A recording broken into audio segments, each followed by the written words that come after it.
you wanted the best, you've got the best podcast, the hottest podcast in the world. The Chris Voss Show, the preeminent podcast with guests so smart you may experience serious brain bleed. The CEOs, authors, thought leaders, visionaries, and motivators. Get ready. Strap yourself in. Keep your hands, arms, and legs inside the vehicle at all times, because you're about to go on a monster education roller coaster with your brain. Now, here's your host, Chris Voss. Folks, Voss here from the ChrisVossShow.com.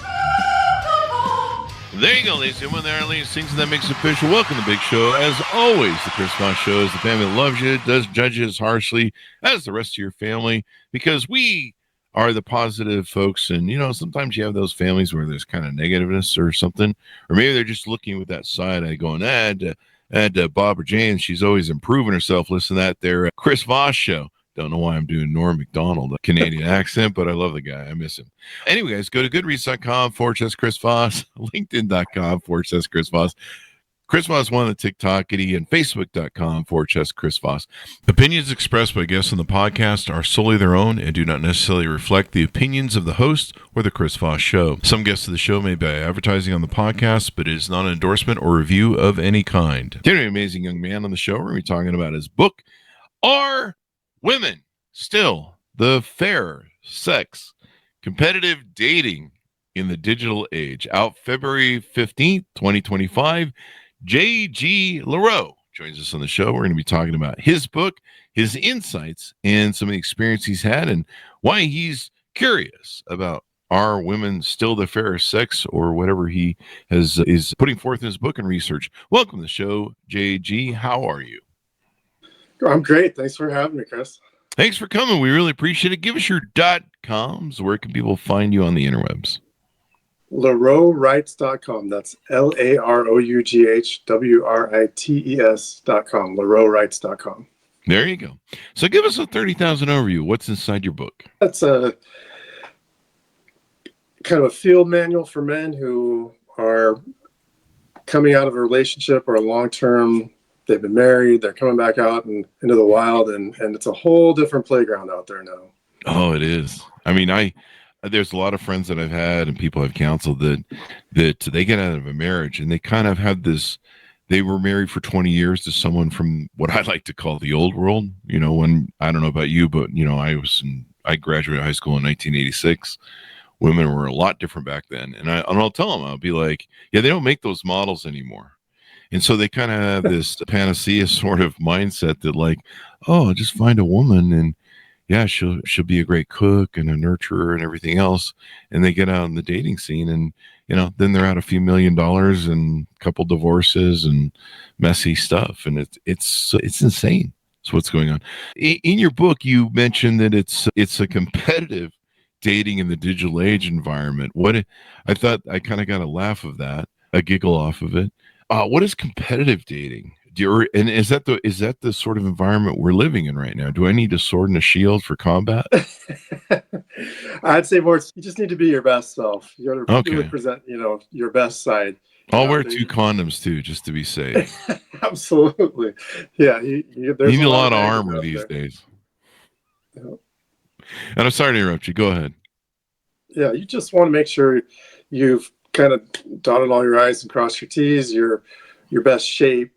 You're taking care of yourself better than you were probably even before when you were with somebody.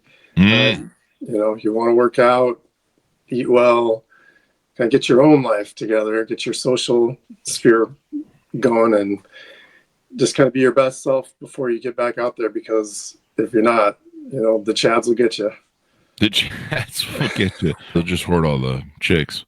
But yeah, I mean, we're expected to do a lot as men. Women still look to us in spite of feminism and everything else, that we got to be the provider and the protector. I hear that from women all the time. Full disclosure, I've got a giant 5,000 group of men and women in Utah who date, and we try and hold events where we get them out from behind the apps and meeting in person. And out of 5,000 people, I could maybe get 175 or 100 people to show up, because the men are really interested. It seems like a lot of women, I mean, they've got, DMs full of simps and constantly being thrown interest at them. And so, well, we can talk about whether that's working for them or not. It's clearly not, because they're still single, but sometimes, just getting the attention and validation is what they're after. And there's a lot of that in dating right now, where the intentions are not the best in using men and their time. And I imagine some women could say maybe the intentions of men are good on their side, but let's get into it. So you talk about in your book dating apps. What's your experience, and what do you see in dating apps that's an issue? Dating apps are basically built to keep you on them. So a lot of times there's a lot of fake AI generated women on there. Most of the time, a lot of the women are after the top percent of men, so the Chad, so to speak.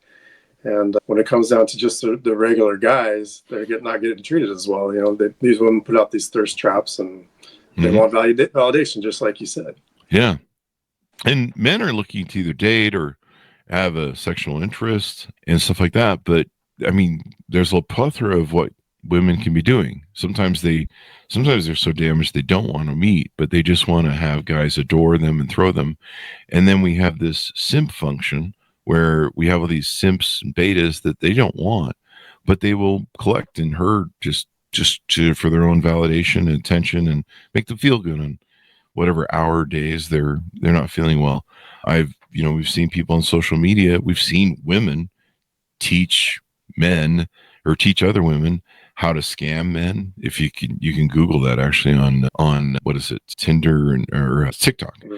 Scam men, they'll demand, hey, you got to pay for my babysitter, my time, you got to pay for my Uber, you got to pay for dinner itself, and all this sort of stuff. And there's a lot of communities that are running, you got to give her a Cash App if you want to go out with her, or whatever. There's one woman who said she ate free as, I think, a student for 2 or 3 years when she went to college, and she did it just so she didn't have to pay for meals and could get fed.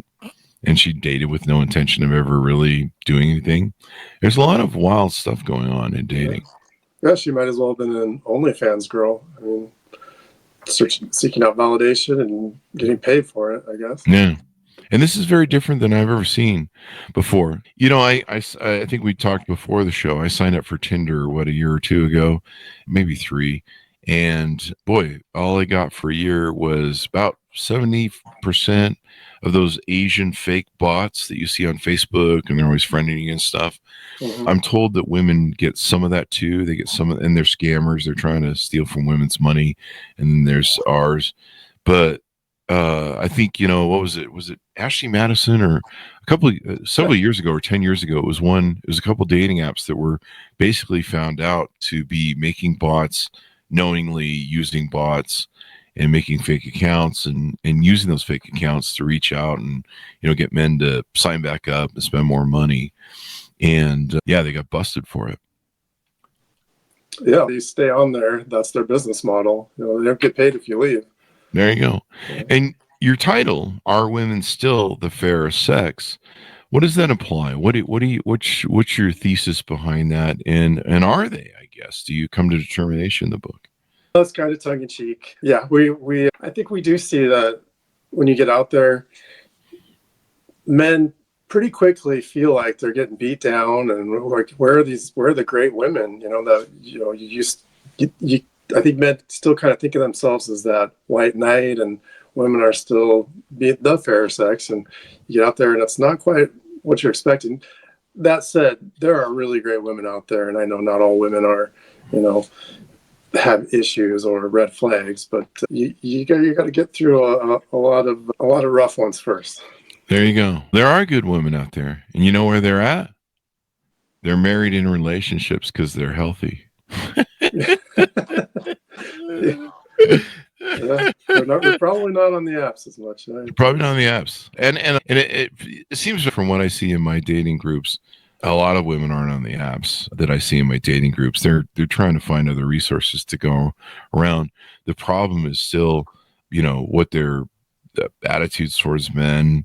There's a lot of, when I talk to and give counsel to women, there's a lot of men hate buildup that they've built up in their minds. And of course, women's nature doesn't take self-accountability. That seems to be their kryptonite, which is interesting because they really like to try and be men, but that's the cornerstone of being a man. We not only have to be self-accountable, we haze each other and make sure other people are. And it's kind of interesting how the approach to that whole thing goes. I don't know if your thoughts are on that. Absolutely. Men have to hold each other accountable, because if you're going to war, you got to have a guy. Yeah, you got to have your guy next to you. Yeah. You don't want a guy running off when you're trying to take the hill, right? Absolutely. And we're designed that way as men to pair up, to work together to achieve things. I was reminded recently of there's a Survivor, the reality show, did a thing where they pitted men and women against each other, and they put them on two different islands or areas of the island, and they had to figure out how to survive from ground zero with nothing. They didn't. I don't think they even clothes. Maybe there's a naked one, the Naked Survivor winner. But literally within the first day, men had bound together. They fire, food, killing stuff to make food, building huts, doing all the things. And literally the women's group was like just huddling, freezing to death. They couldn't even get fire going. And they were starving, and they were just lost. And of course, they don't get along with each other very well. And so that wasn't going on teamwork either. That men have a natural chumminess to that.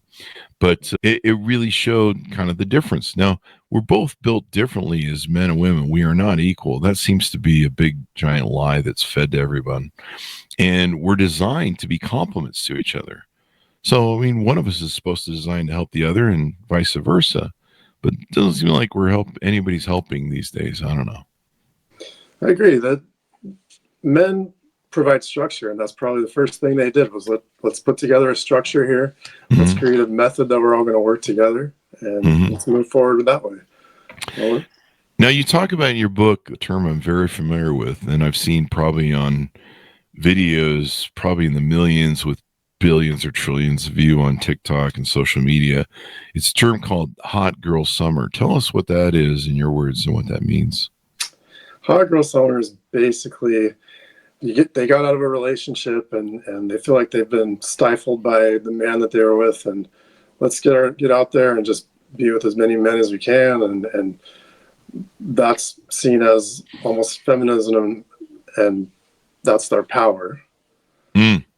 Yeah. And I've seen the videos of these young women. They're usually in their 20s, and they're, I've seen women all through 20s to 50s talking about, I'm in my hoe phase. And I'm just like, man, that was something I would never hear 30 years ago when I leave. No, definitely not. That was people bragging about hoe phase. It seems like shame is completely gone, which was one of the things that was a constraint to not end up in the situation we were in. For eons of time, communities, families, and people knew that, we need to help people make emotional decisions, because they're not good decisions when you make them emotionally. You talk to any gambler, talk to any investor, and when you see the fallout of the single mother epidemic we have in this country, and the broken children, and I've dated all my life. I've been in a million single mother homes. I've seen the fallout. I've seen all of it. I've seen what happens with the children, where they go. It's just insane. And no one wants to talk about it. And so it's good that someone's finally raising these hours, because, even attorneys will tell you this is generational trauma that's being generated from divorce and children's raised without fathers in the home, fathers alienated. I've used to own a modeling agency. I had friends that owned strip clubs, and they're like, thank God for bad parenting, because if it wasn't for that, I wouldn't have anybody here. It's really interesting what's going on, but this hot girl summer thing is just extraordinary to watch. You see girls on OnlyFans. There's a report today that there was a gal who tried doing that 1,000 mark thing where she had 1,000 guys sleep with her in one day, and she had to be hospitalized. 560 men in the hospital. Well, and then a year from now, she wants to have a boyfriend and a great life, and he's settle down, the 3 6s. Yeah, she'll probably go into, religion seems to be where a lot of them go. I found religion now. And you're like, you did used to be a porn star? And I'm like, yeah, but I've repented. Well, that's kind of interesting. But, so do you get into, you mentioned the book is about blaming women. It's about empowering men. Tell us how that works. Right. We've got expectations these days where men are getting raised by mostly women, like you said, with these single parent households, and they teach them how they want a man to be. And then, the woman comes along and she's not attracted to that man. He's been told, be vulnerable, don't be masculine, but that's not what women are attracted to. Yeah. And the vulnerability thing, that's a shit test. If anybody doesn't understand what that is a shit test. What she's trying to do is separate the weak from the masculine. And so she's biting to see if you're dumb enough to show her emotion to you. And of course, she's going to use it for extortion too, because she sees that you're weak. And so she's going to, if she decides she wants to stay with you, she's going to manipulate you. It's amazing how much I have to explain that to men, which I shouldn't have to do. But then also, they're not keen on why they're doing it either, too. It's interesting with women's nature. A lot of their nature, they're not even aware of that they're operating under. And so that's why it's more important as a man to be educated. And a lot of books like yours and others that are out there in the field, it's interesting. I mean, there is some toxic nature to the manosphere, but a lot of these guys have either, they've had challenges. They're very unhappy about the experiences they've had. But a lot of what the manosphere is doing right now is educating men on women's nature and men's nature from biology. And this lie that we've been told that somehow it's changed since 1960, and it hasn't. Women are still operating off of duality now, where they want the old world, they want the new world, but they want men just to stay in the old world. So they want the flowers, the doors open, the chivalry. They want the masculine, provide and protect, and I give you my paycheck or whatever. But then they want the new thing where they want, I do whatever I want, however I want. You can't tell me what to do. If I want to go party with my girlfriends in Vegas, I can do that. And of course, that's usually where people cheat. I can talk to guys on social media, but you can't. There's this whole double standard and double thing that's going on. And men have to say no and start setting boundaries and stuff. Like I say, so we're just studying human nature is what we're doing. Meanwhile, you see on the other side, there's a lot of men bashing.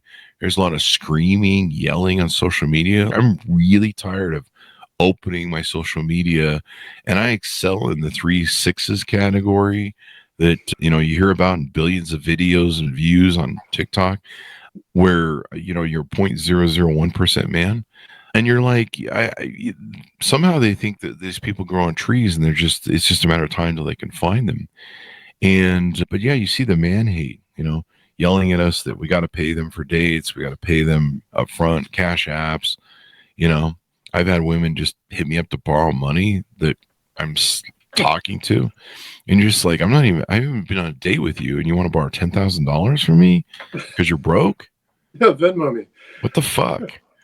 And so, yeah, I mean, you've seen it all. And in the end, as men, we try and help women. Okay, you want independence? Okay, great. You want equality? Okay, we'll try and help with that. Okay, you want this? You want freedom? Blah, blah, blah. You don't credit cards, you don't loans. Yeah, go whatever makes you happy. The problem is that if you understand female nature, you can't make them happy. They don't even know what they want. And they'll easily admit that to me all day long. So don't gaslight me, folks, in the comments.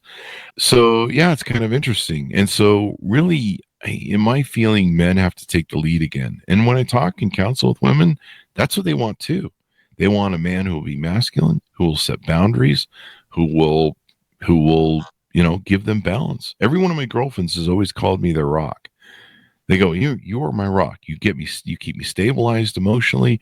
You keep me safe. You make me feel secure.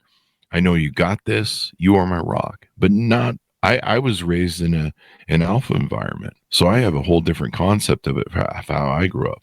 I had alpha men who taught me, raised me, guided me, set an example, and everything else. But a lot of these men, like you said, don't have it. You know, there's a line that I like in Fight Club called, where they talk about being raised by women, and they're like, we're a generation raised by women. I'm not sure another woman is the answer we need right now.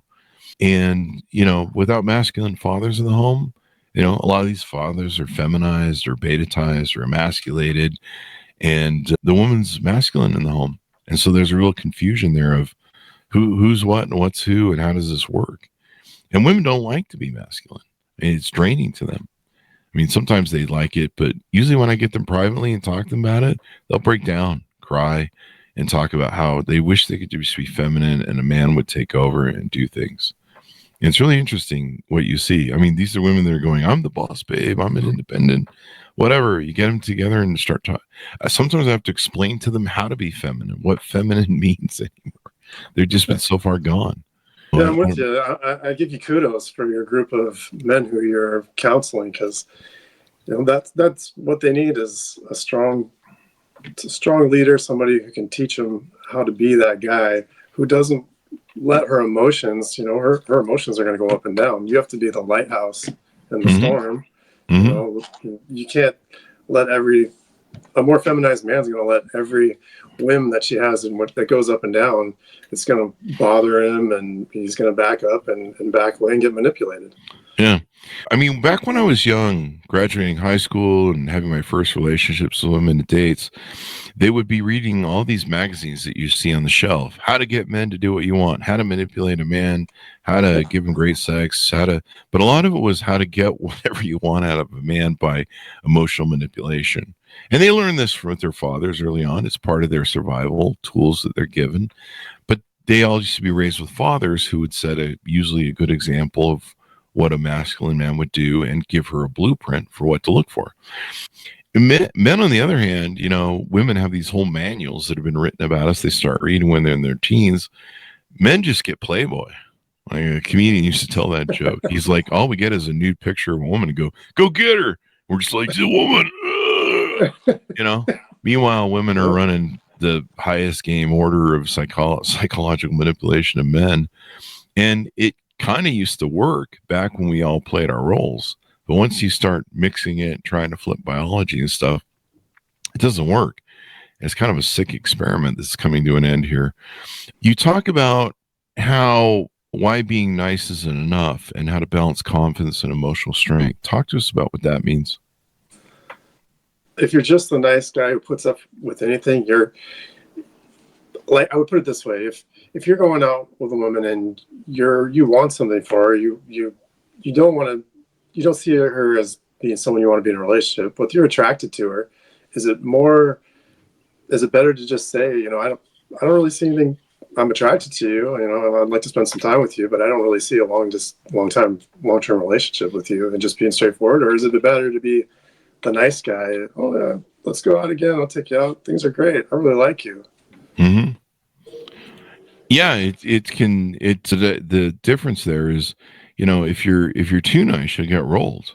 I mean, you know, you hold your hand out, people will take everything out of you if you put your heart on your sleeve, and your money on your sleeve for that matter too. Women are harvesters, men are hunters, women are harvesters. They'll gather everything that you want to give them for free, because that's what they do. And they do that to protect themselves, give themselves resources, and protect their children. It's a biological nature thing that's going on here. But yeah, a lot of men have been raised without knowing the difference or knowing human nature. And I think that's been our thing. And so lately, what men have been doing is sitting down and comparing notes and being like, what's going on?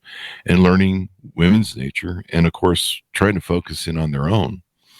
And they're kind of confused because you have these men that were raised, like you said, you know, the girl was told, you can have everything. Don't settle and go do everything. And that's the insane part. They actually believe it.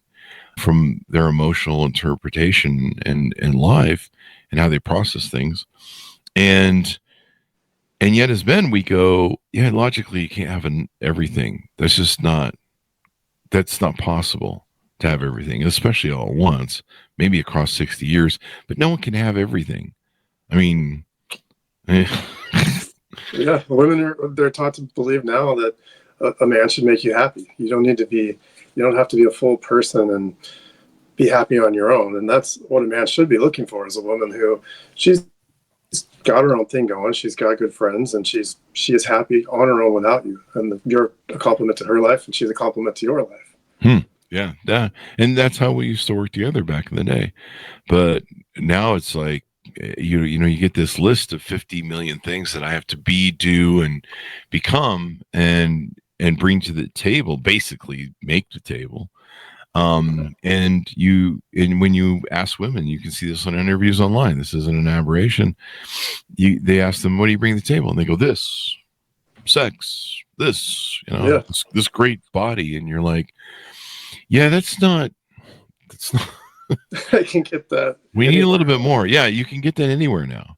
And you can see that, the price of sex has been driven to zero with hookup culture. It's funny. I have so many women that are complaining to me about hookup culture and men who hit them up for sex, but you find them chasing chads. I've recently gotten a hold of where I'm having chads send me their DMs, and I'm seeing how women are behaving in them. They're telling me, they're going through 1 to 2 girls every night, different girl. Man, they don't have to do rotation, man. They have hundreds. And when you understand the data of what's going on dating apps, 95% of women on dating apps have their search mechanisms to only target and seek out the top 5% of men, really the top one when it comes down to it. But yeah, and they've got it mechanized so that, a lot of guys, that if you're shorter than 5'11", you're going to have the hardest time scoring on apps, because women have their search results at, I think it's 5'11" and higher. It's just crazy. Yeah. All the way up to 6'8" or something like that. And you're like, what is that? Like one guy on a NBA team or something? And then we wonder why their perception of themselves are distorted. Mm-hmm. And you've got a lot of that. Tell us about your experience. How did, what caused you to write this book? What was the proponent from it? What was your journey? I got out of a marriage and started back dating, and I still would approach women at the grocery store in different places, and it was like, I felt like a stalker. So then I guess these apps are ubiquitous, so here I am, I got to use them. And then on there, it's just, it's crazy what you see.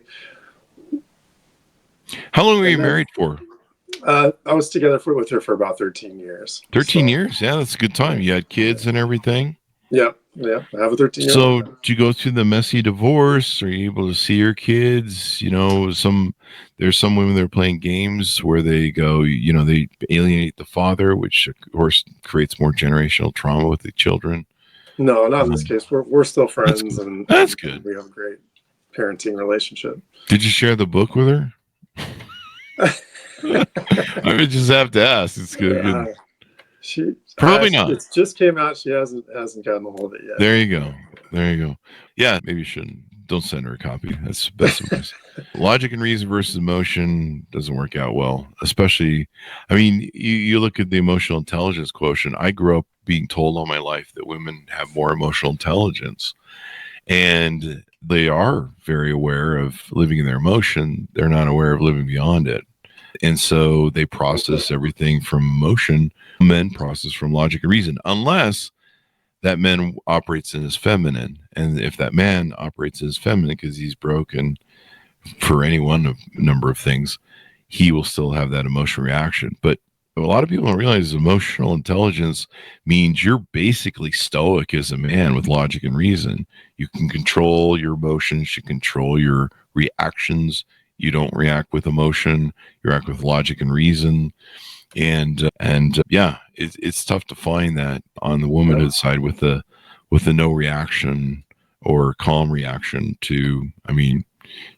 Try telling someone their butt looks fat and see what happens. Yeah, stoicism is huge. I think it gets a bad rap sometimes. People think it's mechanical or robotic, but like you said, the ability to just stay even keel, have discipline, which gives you freedom by making yourself do difficult things and staying calm and having that ability to let the emotions that she has float over you and realize, what's she actually, is she trying to cut you, or is she just having a day and just needs support? Or she's having 5 minutes. So, women go through a lot of emotions throughout the day. They're hormonally, they experience, they're just constantly up and down. I think if it was a female guest of mine on the show, guys, we pretty kind of have this steady keel, the things that kind of affect us is, I'll give you an example. Like last night, our website went down for 2 hours and it looked like it had been hacked. It appeared, we were missing all these files and it was a real mess. And it was weird. It was on a server with about 10 other websites and somehow those are all working, but this one wasn't. And so we thought we'd been attacked and hacked. Turns out it was just GoDaddy had some sort of back end bullshit that went on. They fixed it. And so within 3 hours we were up again. But, I was having full panic mode. Sure. And I was breathing. I was doing everything I could to stay stoically calm. But inside I was having a panic attack, but I was trying not to react. I was trying to work with the tech support and just be a cool customer through it. And I achieved that. But that was like an emotional thing. If my dog dies, I'm definitely going to go feminine and cry. Sure. But, those are examples of extreme pushes to me.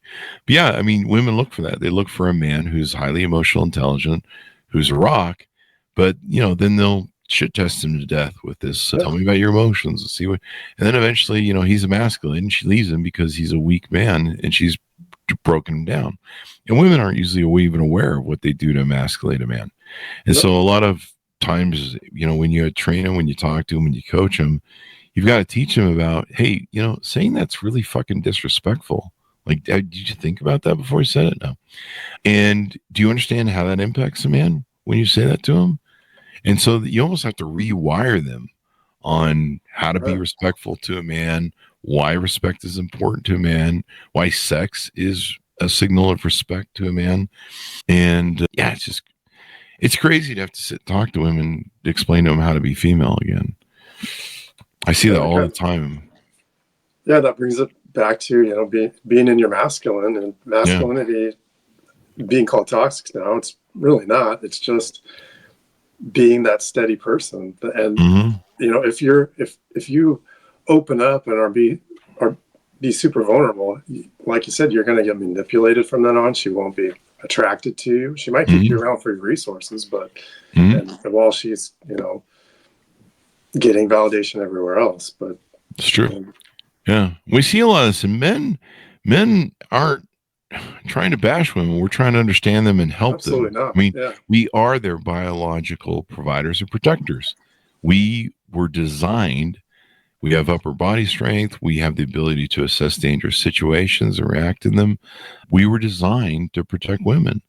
And somehow they've been sold a lie that we're not their protectors and they should protect each other.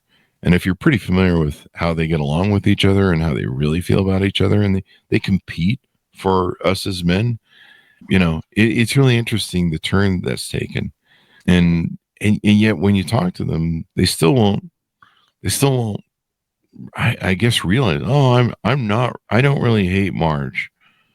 I remember there was one girlfriend I had. She would always come home and she would complain about her bar girlfriends and how they were always trying to claw her back, because misery loves company. Yeah. And boy, if you got one girl out of 5 that she has a healthy relationship with a man and everything's good, boy, that committee will just do everything they can to destroy that. And so she would come home all the time and she would bitch about her committee, her girlfriends. And finally, I just turned to her one day and I go, she's complaining about, I'll just use the term Marge for the thing. She's complaining about Marge. And, Marge is, and she was just talking about her in such a way that I just turned to her. I go, why don't you just fucking murder her? And she goes, what? And I go, I got to be honest with you. You guys talk about your friends like I talk about my enemies. I don't talk about my friends the way you talk about your friends. If you ever hear me talking about somebody that way, I want to murder them. And I'm a man, so killing is very convenient for me. It's built into my nature to protect you. And it was funny to just see her flip shit on it and go, oh no, I don't hate Marge that bad. Have you really listened to how you talk about Marge? Do you think she has your best interest? Because I don't talk about my friends that way. And so it's interesting, this competitive nature that they constantly have with each other. And really, it almost seems like they're just keeping tabs on where each other's at, doing what sabotage they can, and then leaving and trying to outdo them all the time. But yeah, it's the same thing at work that goes on. This goes on at work. I come home, Barb is working on me, and Barb is trying to sabotage me, and Jolene is with her, and you'll just be like, why don't you just fucking kill him? Or take him outside and punch their fucking head in. That's what we do as guys. Yeah, why are you still going to lunch every day? Yeah, it's just the world that they live in is a challenge because they don't have the overtness that we have, the power of will, the agency of will. Their nature is different from us. We're overt, they're covert. We're aggressive. They're not, technically they're not supposed to be aggressive. But when they're in their masculine, it's interesting how they try and be like us. And I don't know. It's just kind of interesting when you got divorced, or when you did a retrospect of your marriage, where do you feel you failed, and how much have you applied in the book and trying to correct it? I think a lot of it for me was just that pressure when you get to your mid 30s to get married, and I think we both were in that age time frame, and we kind of went along with the crowd, I guess, because all of our friends were married and having kids. And so we had a great relationship for a time, and then just realized we weren't fully compatible. So, and was it 13 years in, or you realized that, or was that? It was probably a year. The last year in, we were. The last year. Okay. We were I think we kind of figured that out, and then. Wait, so was it pretty mutual then? You were like, yeah, I think we can probably figure out that we're probably not the best, blah blah blah. Yeah, to an extent, yeah, we were. I think we were both feeling it. Maybe it wasn't out loud. We'd done some counseling, and we just weren't compatible. Yeah. Oh, yeah. Which is a healthy way to do if you can separate and take care of the children. What are some other aspects we haven't discussed that we can tease out for people to pick up your book? A lot of what I wrote about was just self-improvement, men being, more accountable for themselves. It's almost if we go to the grocery store and we stop eating all the garbage, if these stimps stop giving her all the validation, it'll go away. And things evolve over time. And I think, like you said, men are kind of looking around at each other and saying, what in the heck's going on here? I do jiu-jitsu, and there's a lot of different age guys, and you kind of realize it's happening in every age group of man. They're running into the same type of things. Oh yeah. I'm even seeing the Chad chasing and all that up until the 60s, 65s. It's really insane. I've had women sit down with me at my events and start telling me sexually how much they enjoy younger men, and they're 65 and I'm 57, and I'm just looking at them going, this is like having a conversation about sex with my grandma, and this is not conducive to anything that would excite me at all. Yeah, I see a lot of the trying to date down like men, a lot of masculine activities, and yet sans the cornerstone of men, self-accountability. If you don't have that, you can't be a man. You can play masculine all you want. You can say you're boss babe, independent. You can have the most high-paying job in as a lawyer or doctor, wherever. And what's interesting is there seems to be some sort of self-accountability that takes place with another man's CEO at the work. But I can't get that in my home. And that just seems to be something men struggle to get out of women. And when it comes to relationships, failures, and everything else, that seems to be a thing. But, it's wild. And men still do, I think, what they've always done. When they break out of a relationship, they kind of spend time, and there are men that hop around. But I think for most men, it's not that easy for us to just get right back on the horse. And usually we do a logical, reasonable, deconstructive relationship. What did I do wrong in here? Okay, I did this, and it kind of haunts us and stuff. And where women will usually just move, it's called monkey branching. They move from one relationship to another, and they never really take time to sit down and go, hey, maybe it was me, or what did I do wrong, or, and then when you date now, the one thing that came about recently over the last 5 years, I think it came out of Donald Trump, because he was diagnosed as a narcissism. There seemed to be a lot of narcissism discussions about that. He's definitely probably the most textbook version of narcissism ever. But shortly after that, the dating scene, you would take people out to dinner, and they would start telling you how every boyfriend or husband they had was a raging narcissist who controlled them. From the conversation, you're like, he kept you in a prison cell or something in his basement, or what was going on there? Yeah. And then after you hear the stories of the last 10 guys were narcissists, you're like, logically, we've had a lot of discussion on this in the show. There's only clinically about 3% of the American public that is diagnosable as narcissistic. We all have narcissistic tendencies, being human beings, dark triad traits, things of that nature. And of course, there's been a rise in narcissism in women with social media. But you sit and you look at it and you go, honey, were you standing outside the narcissist rehab clinic? But then you date like 300 of them, and it's the same answer. And you're just like, what's going on here? Yeah, is this a reflection of themselves? And this is kind of, there's a lot of that projection in female nature as well. Yeah. But to offset any accountability. So as men, we're trying to figure this out. We love women, we care about them. We're designed to be their protectors. When we see them failing, like I see them now, right now we're kind of in this phase where it's the end of life of feminism. You're seeing this massive return to meritocracy.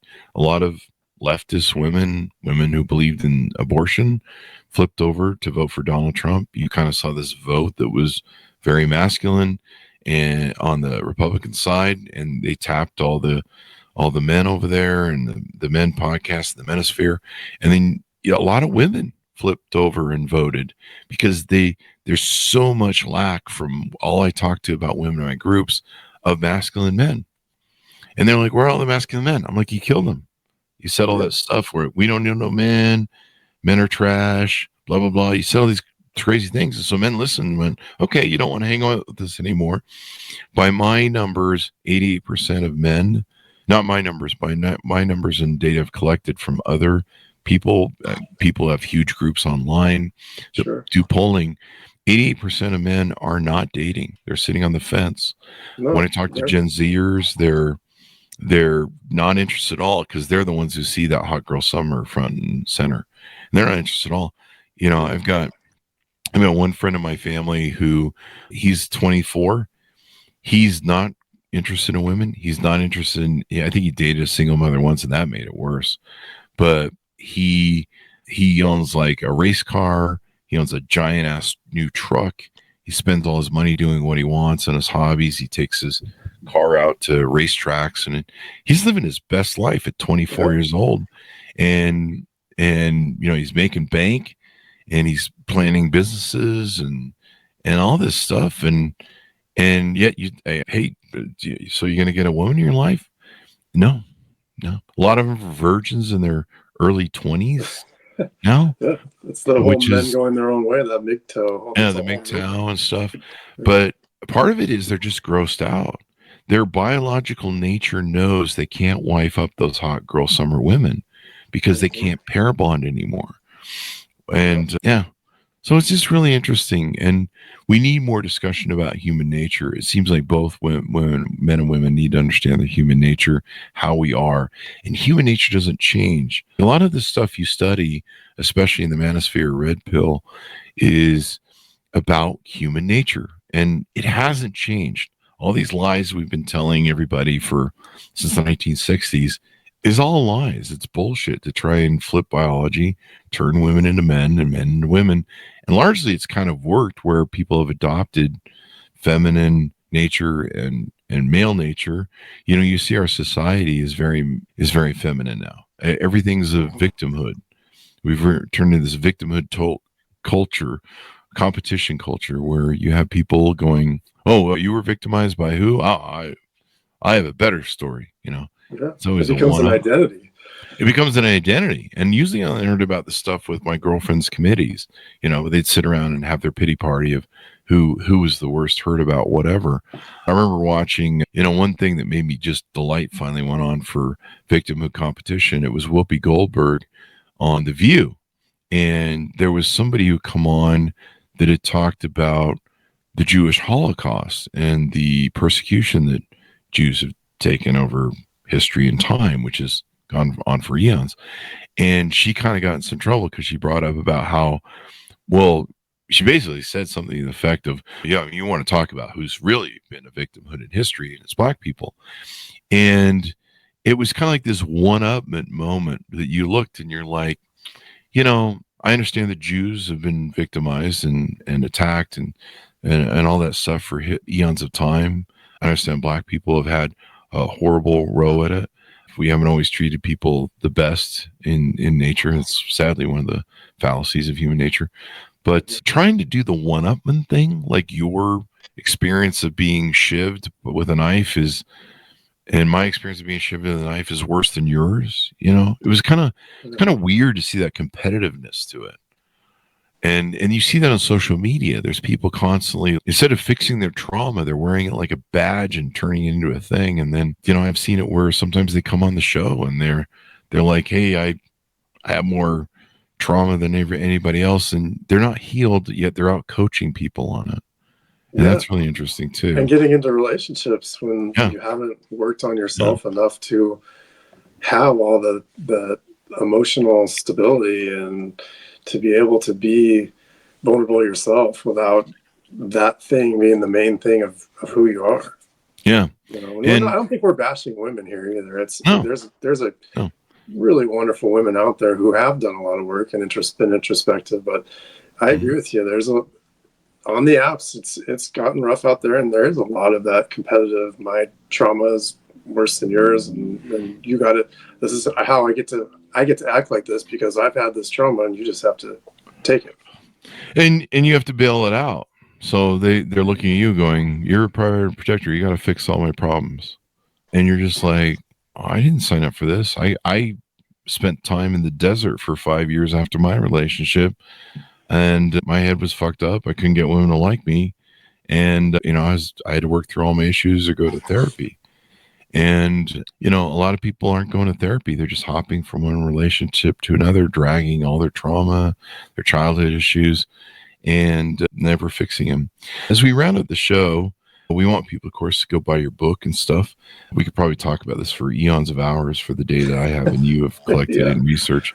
But yeah, we're not trying to bash anyone, but there are elements in our society of people that have bad behavior. And they need to fix that behavior, not only for themselves, but maybe for their children and everything else. And I include both men and women in that category. And there's a lot of... Oh, go ahead. There's a lot of work that needs to be done. Yeah, I think your friend who's got the race car and doing his own thing, he's part of the rebalancing. You know, it's the scale. I think the 88% of men that are not dating, it's part of rebalancing. Men are basically going on strike, and they're not doing it to hurt women. No. They're just tired of being run through the grinder, and being taken advantage of. You know, and you see all these abuses going on where women are openly saying, hey, I take guys and use them for dinners. Hey, I take guys, I want you to pay me. You know, you can see it all over social media. It's in billions of views. There was even a long time, I think they've taken it down, but there was a scam all men, how to scam men how to get men to give you all their money while you're dating them. Playbook. If you've studied the pay pig phenomenon and other things, it's just insane. And of course, part of my problem is with the men who are simps and weak and feminine, who they really contribute to a lot of this stuff. So they enable it. They give access, they give validation and all that's and attention to it and money. And they create this environment too, where they aid and abet this sort of behavior and support it. And then you're sitting there just going, you just made things worse, dude. Yeah. Whatever. You're just embracing that. And they don't understand because they can't get laid because they're feminine. So they're just like super ultra nice guys throwing themselves in front of the bus. And they really don't even like women really. They get so frustrated, that. Yeah.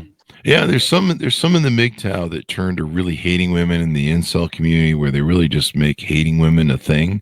And that's not the right answer either. Yeah. Understanding our human nature, our biology, why we do things. A lot of this stuff circles around survival of the species, breeding, having children, mating, finding the best mates. A lot of stuff that's designed in women and men's nature in these realms is designed to propagate the species, to make the species continue. So there you go. So as we go out, give us your final thoughts, give people a pitch out on the book, tell them where they can buy it, .coms, all that good stuff. Sure. Yeah. If you've been back out into the dating world and you're having all these things that we've been talking about happen, give it a read. There's a lot of tips in there. Even just the end of the book, I've got a lot of different resources, other books to go read and websites. Take a look at laroughwrites.com, LaRoughWrites.com, laroughwrites.com. There you go. Thank you very much for coming on the show, and thanks for sticking your neck out there. You're probably getting a few arrows, as always. The pioneer's done. But the more we get men back up to par, get men understanding what's going on, and get going on. It's interesting. I hear women complain to me all the time. They're like, how do we get the men off the fence? How do we get more men dating and more men taking me out? And I'm like, everyone sees you at Chad's house. I have a big social graph. I see who everyone's dating. I see who they're hustling. I see who's in comments and all that stuff. I have my own of that. But, men aren't stupid and blind. We see what's going on. We're logical. And then one of the big things I hear from women is they won't settle. Somehow their mothers really ingrained them when they're young. And you're like, honey, everyone settles. No one finds their perfect person. Men are logical and we settle too. I mean, we'd love to all be dating Victoria's Secret models. And we grow up dreaming about it. We'd love to do that. But we realize that they represent probably about 1% of womanhood. And we can't all be there because the math doesn't work. But on the other side, they think the math will somehow turn out. They just have to wait long enough. And the longer they wait, and I give a counsel to a lot of women in their 50s that are crying, that are broken, that are, the day they've fallen off a cliff, they've monkey branched too far. And there's no men there because we start dying off in our 50s as men in double digits. We actually, throughout life, we're almost always at double digits die off because we do the hardest jobs and keep everything sustained in our global world. We do all the hard jobs, the dangerous ones, the dirty ones, and we die off because these, the high risk and the pressure of everything we do. And no one really gives a shit what our feelings are, right? In the world. No. We learn that very early on as men. And so we have to bottle that up and deal with that. And so a lot of the women, when they hit 50, it's almost like the second wall. 30 is the first wall. If you understand how women's values and men's values rise and fall over time. But yeah, I have all these women that are in 50 plus and they can't find a man and things aren't looking good for prospects after that, and men, they don't understand the why men date down and they date up. And I'll explain to them. I'll be like, when I was a sophomore in high school, you wouldn't date me because you would only want to date the seniors. And all my life, you've always been dating 5 to 10 years above me. So I have to date down because that's my market. And of course, men's biological seeks youth and feminine because it has the highest value in fertility. It has the highest chance of having babies of high quality. And as you get older, as women get older, there's more chances for things. That's just a biological fact for issues in childbirth. And, we're designed as men to seek that. And so suddenly at 50, they can't find the older men they want. And they're like, where all can we date you guys and younger and side? We're like, no, we're dating these wonderful feminine women here. And a lot of them are in perimenopause and in menopause. So they're having troubles keeping stable just from that element alone. And that's a real challenge for women, sadly. I wish if I could find who put that curse on them, I would, but it's not I don't run the show. But yeah, it's interesting.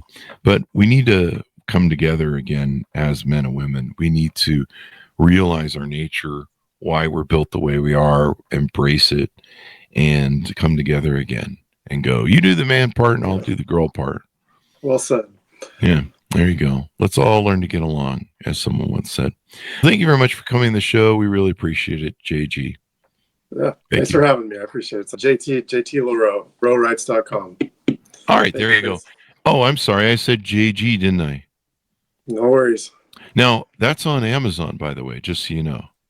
It is. Yep. JT Larough. Okay. All right. So there you go. The book is entitled Are Women Still the Fairer Sex? Competitive Dating in the Digital Age, out February 15th, 2025. Let's all learn to get along better, people. Thanks for tuning in. Be good to each other. Stay safe. We'll see you next time. Was I hearing your JT?